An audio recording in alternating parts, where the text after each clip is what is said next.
Welcome to Pick Yourself Up. I am Assegid Habtewold, your host. Today, I have a special guest. His name is Dr. Willie Jolley. He doesn't need a lot of introduction, but I want to give you two. He's the author of Setbacks Are Setups for Comebacks. He is also named as the Speaker of the Year by 175,000 Toastmasters, and he has a lot of achievements that you could be able to Google. Willie, thank you very much for coming.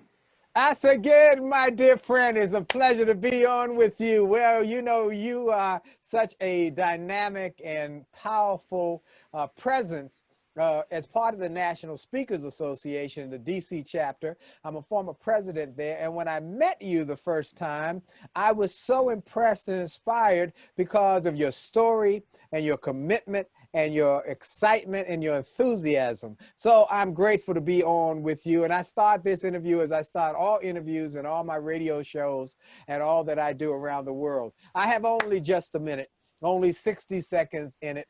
Forced upon me, I can't refuse it. I didn't seek it. I didn't choose it, but it's up to me to use it. I must suffer if I lose it, give account if I abuse it. Just a tiny little minute, but our eternities are wrapped up in it. And I'm grateful for this minute, this moment, this opportunity to be able to share with your viewers some ideas to help them to do more, to be more, to achieve more, and to help them win more. Amen, amen. That's right. So I'm glad to be here with you, Assegid. Thank you, sir. I am one of your fans, and I have been following your work, and I have been planning to have this interview with you, I would say, for more than 2 years. So finally, we made it, and I appreciate you being here. My first question is going to be kind of background, because some of our audience may be experiencing setbacks right now, Yes. and maybe they are feeling confused, angered, doubtful, and so on and so forth. I don't want them just to think about your success. I want them to resonate with you, and I want you to take them to that story which you shared in the book, where you were fired from your night club singer position, and you used that as a comeback. But what was going on at that time? Like, what was the chatter in your head before you said, you know what, this is a setup? And Well, how did thank you you. overcome that? Well, thank you for that great question. And I appreciate it because you started it so wonderfully by focusing it on what's going on with the viewer here, the people who are struggling here. There are people struggling because we're in the midst of one of the most challenging times we've ever experienced. I think, well, probably the most challenging time, because none of us have lived through a global pandemic. So we got a pandemic, we got economic downturn, we got massive job loss, we've got racial strife, we've got social upheaval, we've got massive environmental issues, hurricanes on one coast, fires out of control on another, and we're in the midst of some very dire, distracting political activities. So we got a lot, and it's impacting people's lives in massive ways. And so a setback has happened to us all. We're all in the midst of a series of setbacks. So what do we do in those setbacks? Well, you kind of gave them a precursor, the fact that I was a nightclub singer. So these are some of the awards that I won: Best Jazz Singer, Best Male Vocalist, Best Entertainer, Best Inspirational Singer. And so I was making a very good living and living a good life as a nightclub singer, had a nice house, a sports car, had built the #1 nightclub in the Washington, D.C. area. People would line up at 7 o'clock for the 8 o'clock show, 9 o'clock for the 10 o'clock show, and it was going great. We had standing room only audiences every night. It was going great, but one night I went in a nightclub. The club owner said, I want to talk to you after the night show. I told the guys in the band they want to talk. We've been selling out for 6 months. We got standing room only audiences. We've won all the awards. We're about to get our raise. I walked in his office that night. He said, you were great. I said, yes. He said, the people love you. I said, thank you. And he said, you know, we love you here. I said, yes. Yes, yes. And he said, that's why it's hard for me to tell you. Well, we got to tell you. Now that we made a lot of money, that the club is packed and full, we got to get a better return on investment. And the only way to do that with a full nightclub is to lower the cost. And the band's the biggest cost. We're going to try something new that's filling up nightclubs. we bought a karaoke machine. And I was shocked. I was devastated. I mean, I worked so hard to build their club. I'd worked so hard to send out my own materials to get more people in. I'd done interviews. I'd done everything I could, but I got fired. And it was a massive setback because it was the top of the line in terms of performing in the Washington area. All the others were playing a lot less. And I had worked so hard, and yet I got fired. And I didn't know what to do. Assegid, I didn't know what to do. But a friend of mine blessed me. He gave me a motivational tape. I had never heard a motivational tape in my life. And on this tape was a guy who said, in 5 years, you'll be the same person you are today, except for two things. The people you meet who inspire you, and the books you read that empower you. Wow. People you meet are inspiring, books you read that empower you. And I started going to seminars, meeting more and more people, listening to them, taking notes. And I started reading more self-help books. And in fact, that same person who gave me that cassette gave me also a book called Think and Grow Rich. First book I ever read from cover to cover. And it changed my thinking. As a result of my thinking changing, I took a job with the Washington, D.C. public school system as a drug prevention coordinator, talking to little kids about staying away from drugs. And from the little kids, the teachers would say, could you come into my teachers group? And some of the teachers group would say, can you come to my company? And someone else said, can you come to my church? And someone else said, can you come to my organization, my network marketing group? And things started happening. And then Les Brown, the great motivational speaker, heard me speak and sing at an event and invited me to be the opening act on his new Music and Motivation Dream Team tour. They had been looking for an opening act who could do both speak and sing, because the tour was Les Brown, Billy Preston, Gladys Knight, and myself. They introduced me to some radio people. I got a little radio show. It got popular. Then it got syndicated. And that led to Sirius XM, where I'm proud to say today I'm the host of the #1 motivational show in America on Sirius XM. And that led to book publishers hearing me on the radio. And then one of them called one day and said, I've been listening to you on the radio. I like your ideas. Have you ever thought about writing a book? I said, no, I never thought about it. He said, let me make you an offer. I said, whoa, I just thought about it. So my first book, It Only Takes a Minute, Change a Life, came out, followed by A Setback, A Setup for a Comeback, that most people around the globe know me by. Then Turn Setbacks into Greenbacks. Then An Attitude of Excellence. And my latest book is the one I did with my wife, Make Love, Make Money, Make It Last, a marriage book. And then in 1999, I was named one of the top 5 speakers in the world by Toastmasters. I named the Motivational Inspirational Speaker of the Year by 175,000 members of Toastmasters. And then in 2005, I was inducted into Speaker Hall of Fame. And then in 2013, I was named a legend of the speaking industry. And all of that happened, Assegid, because I got fired. I had a setback. So I wish I could tell you that when I got fired that day, oh, I've got it together. I know I'll turn this a setback. No, I was a mess. I was a broken, busted, disgusted mess. But if my friend had not blessed me with that cassette tape and helped me with that book, I would not have been able to get new thinking. And that's what I am so proud of you for, because you've got a program that is helping people to change their thinking. See, remember this thought. Folks, y'all want to maybe write this one, that input determines output. Input determines output. Garbage in, garbage out. If you're looking at a lot of television and not a reality shows and people hollering and screaming and throwing stuff at each other, or people talking about nothing but bad news all the time, then that's what's going to become your reality. But if you listen to this show with Assegid and you listen to motivational programming and uplifting programming, you turn on my XM show, or you listen to me I'm on the radio every day with Get Up Mornings with Erica Campbell, you're on my newsletter where I send out a positive message every day. If you get something good in you every day, it will have an impact on your thinking. And let me tell you, once you change your thinking, you'll change your actions. Once you change your actions, you'll change your habits. Once you change your habits, you'll change your destiny. And that's exactly what happened when that guy gave me that motivational tape. I changed my thinking. And once I changed my thinking, I started changing my actions. And those changed my habits. habits, and those habits changed the rest of my life. Now I'm able to go out, Assegid. I'm able to go out. When I quit my lifestyle and change my habits from low, just making it habits,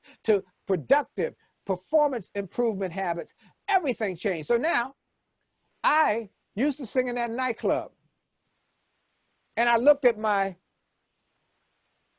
pay stub from the nightclub, and I recently spoke in Dubai, well, before the pandemic. And I looked at the pay stub from my year of singing in a nightclub, and I looked at my pay stub or my check from Johnson & Johnson, Middle East, Dubai, and I made more money in 1 hour speaking for Johnson & Johnson Dubai than I made in a year singing at a nightclub. Change your destiny. And that's what I want to encourage people. And I'm not this guy who got it all together. I wish I could tell you that, oh, because I'm so erudite, so scholarly, so extra special, that it happened for me, but it can't happen for you. No, that's not what we, Assegid and I, are saying to you. We're saying to you that we are normal folks. We got issues and struggles and problems and warts, but once we changed our thinking, we changed our destiny. And so that's what I'm encouraging people to do. Really, really, this is so powerful, so powerful. You showed us where you were and how you made the transition, the steps that you have taken. So to my audience, whether you are experiencing setback personally, professionally, in your relationships, in your business, now you have the pathway. You have the step-by-step on how to turn your setbacks into comebacks. I want to ask you a follow-up question. Have you experienced other setbacks since then? I'm assuming you have been. What's the difference between the two, that first setback and the setbacks that you have experienced, and what changed? I like to answer that question. Have I experienced any setbacks since then? And I'll respond by saying, what day? What day are you talking about? Every day there is some new challenge, some new setback. They might not be as drastic as that one, but look, that happened almost 30 years ago. Since then, we had a setback in 9/11. 9/11, the speaking industry had a setback. It went like that. Just people stopped traveling, meetings got canceled, people were afraid. So that was a tough year. And then in 2008, the economy, the bubble burst, speaking shut down. People didn't have any money. We had a recession. Another setback. And now we're in a pandemic. On March the 8th, I'm looking at my calendar over here in the corner, big wall calendar. I had speaking engagements all over the world for the whole year. On March the 8th, on March the 9th, all of them canceled. All of them canceled, almost overnight. And said, we're shutting down. So everything changed. So it's a setback that is ongoing, and you're going to have more. But here's the lesson I want to say to everybody. And this is a powerful piece.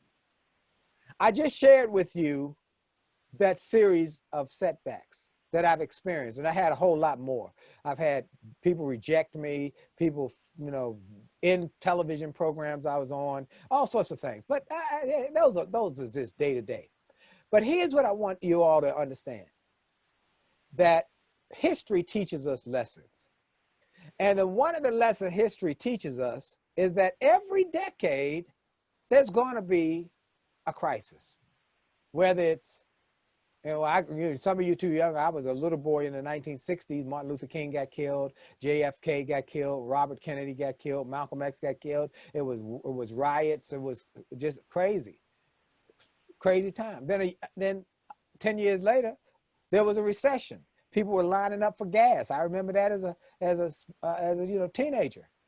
And yeah, you only could get gas on a certain day of the week, depending on your license tag. And then some years later, there was another recession. And then there's 9/11. Every decade, there's going to be a crisis. So here's the lesson, that if you can learn the principles to get you through this time, you're more apt and ready and prepared for the next one. Because I'm telling you something, there'll be another one, another decade. Something else going to happen. That's life. Life is challenging, okay? It is part of life that we go through ups and downs. You know, in my setback setup for comeback book, I read a little piece that says, you know, life is like an EKG. If you look at an EKG on a cardiac test, there are waves and valleys. There are waves. Now, we don't always understand it, but that's how life is. Life has ups and downs, ups and downs. But let me tell you, the lesson is that on the EKG, when you have a straight line, you dead. You dead. So you don't want no straight lines. Yeah, let's take a quick break and we'll come back to the break. Stay tuned. Stay tuned. We got more for you. Freedom. It's at the core of who we are. The freedom to live without fear, to jog where we please, to wear a hoodie. The freedom to breathe. Before we celebrate the freedom most Americans have, we must fight for the freedom all Americans deserve. Because all lives can't matter until Black lives matter.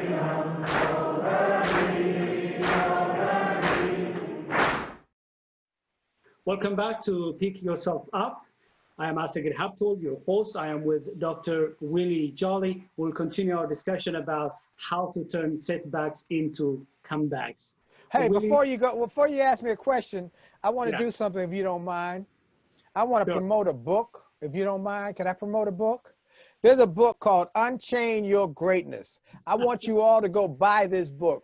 I want you to go to Amazon, to wherever you can get it. It's by a guy named Assegid, and it is fantastic. And I'm honored that I got a little piece in this book. He wrote about how to use your setbacks as stepping stones. But it's a fabulous book about unchaining your greatness. I encourage everybody to go get that book, not because I'm in it, but because it's really a great tool to help you. One other thing, I want to give everybody a book. I want to give everybody who's watching a book. I told you that when I was at my lowest point, my worst spot, I was broke, busted, and disgusted. A friend of mine gave me a cassette motivational tape and gave me a book called Think and Grow Rich. That tape and that book changed my thinking, which changed my actions, which changed my habits, which changed my destiny. I'm going to give everybody who's here a copy of that book. It's my gift to you. It's a digital copy. That means you download it. It's not a physical copy. You get downloaded on your phone or on your iPad or on your computer. But I'm grateful that I was one of the 53 thought leaders who was chosen to be part of the celebration of the impact that book has had on millionaires. That book has made more millionaires than any other book other than the Bible. Many people have made multiple millions from that book. And so I want to give you that book in a digital form. If you'll go to wjspeaks.com/gift. wjspeaks.com/gift. I told you, the people you meet who inspire you in the books you read. I'm giving you the book, and on that same page, some of the people who I've interviewed on my XM show, on my podcast, who have changed my life. Bob Johnson, America's first Black billionaire. Wally Famous Amos, the great cookie man. Damon John. So just go and get some of those interviews so you get the people who change your life and the books that will change your life, and you'll be on your way. And my gift, and don't forget to get that book by Assegid. Thank you. Thank you for offering this really great gift, because books changed my life. And I believe that books going to change your life. So go to that website, and I'm sure you'll get the link down below. So get there and get your download for free. I want to ask you a question about your personal experience. I know you serve diverse cultures and people from all races around the world. Have you ever experienced racism? Because some of our audience could be underdogs like blacks, immigrants, women, and people who have been, belittled, maybe downplayed, and discriminated. They may feel down whenever they have that kind of setback. So do you have any advice on, based on your personal experience, how to overcome that kind of mistreatments, that kind of setbacks? Yeah, absolutely. I have had many moments like that. I remember one time a meeting planner said to me, I can't bring you in. I can't hire you. I can't promote you as my speaker this year. I said, oh, why not? She said, well, we had a black speaker last year. He didn't do a good job. So we're not going to bring another black speaker in. What? And it shook me, because what does my speaking have to do with that person speaking? But my response was, have you ever had a white speaker in who didn't do a good job? He said, yes. Did you bring another white speaker? And it made them realize that they were making a decision that was not even equal. And so we have had all sorts of setbacks because of racism. But here's what I want to share with people. Racism is real. That many white speakers are never impacted by the color of their skin in terms of booking. Look, here's what I want to say. It's hard out here for everybody, okay? It's hard. But some white folks don't have to have that issue as part of their heart, okay? They don't have to have an issue of, I'm not going to be chosen because of the color of my skin, versus someone who's black who does. But excellence.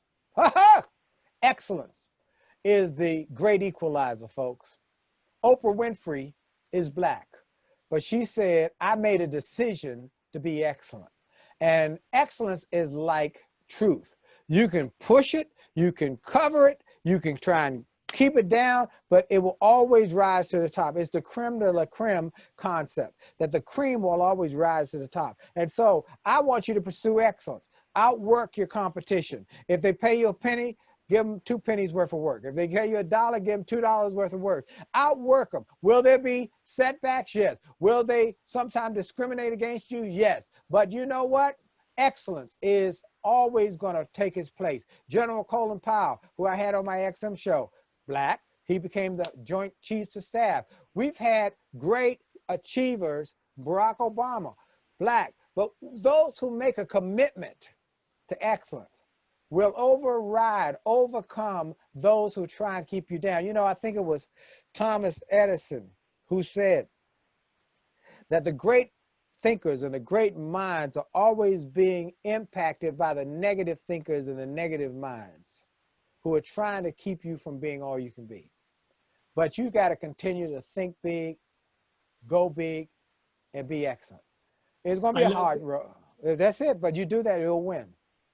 I like, your advice, because it takes away any responsibility from all of us, because we may not have any control about how people think about our background, our race, our gender, our educational background. But if we take excellence as a way out from any kind of setback, any kind of discrimination, I think that the control is in our hands, because we can do something about it. I want to ask you about your faith. I know that all underdogs that I know who transformed their lives to become top dogs, like you, Les Brown, Oprah, Obama, all of these great people always have something they depend on. They call it higher power. So I believe that you have a strong faith.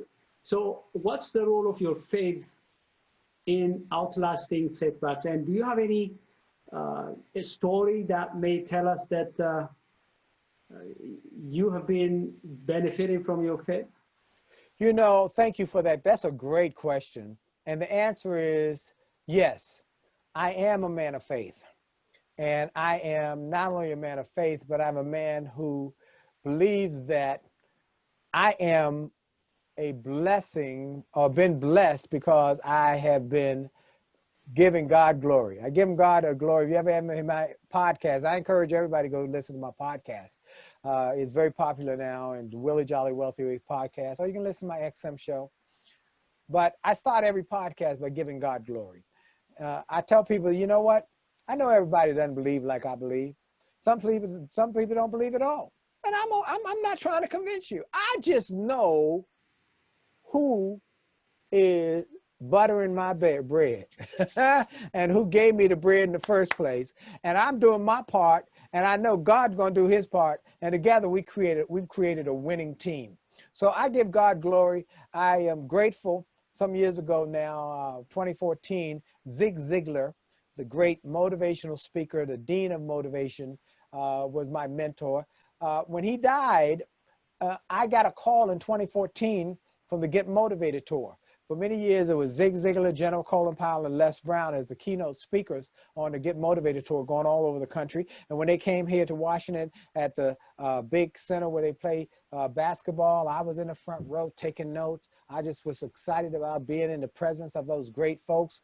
Well, when Zig died, they looked around the country. They said, we want a man like Zig, who's a well-known motivator, but also a well-known man of faith, who is clear on his faith and not compromising his faith. And so my name came up over and over again, and they called and said, you have been unanimously chosen as a replacement for Zig Ziglar. So for a number of years, it was me and Les Brown going all over the country, doing two cities a week in these big arenas, all because I was willing to be clear on my faith. There was no ambiguity. That people knew for sure that I will bless the Lord at all times. His praises shall continuously be in my mouth. My soul shall make its boast in the Lord. The humble shall hear of it and be proud. Oh, magnify the Lord with me. Let us exalt his name together. So I give God glory. I'm very grateful. And all my books are faith-based books. You asked about a story about the book. Real quick. When I wrote my book, A Setback, Set Up for a Comeback, and I hope everybody will go get a copy, because we've got a resurgence of that book now, because we're in a setback time and people want to come back, and it gives principles for coming back. But when I sent it to the publisher, big New York publisher, they said, we read the book. It's a great book. Well, why you got to talk about God in your book so much? You know, we thought this was going to be a success book. I said, I understand that. But let me tell you something. I said, when I wrote the book, I wrote it with what has helped me be successful. And so for me to try and take God out of my success is like trying to take wet out of water, hot out of fire. Can't be done. Last thing, we got time for 1 minute of me telling a quick story. Assegid? Okay, I'm gonna go with it. Here we go. When this book came out, I did a big book signing out in Virginia at a big hotel. And while I was doing this, I did a speech first and then this book signing. And then over in the corner, this gentleman, he had on workman's clothes, and he just stood there. He just stood there. When I finished signing all these books, maybe an hour, maybe 2 hours of signing books, meeting and taking pictures, he was still there. And he came over, he had his workman's clothes on. He was one of the janitorial people at the hotel. He said, I come from Ethiopia. When I get to America, I go to a bookstore. I want to get books to help me speak English and learn the culture. I see a book.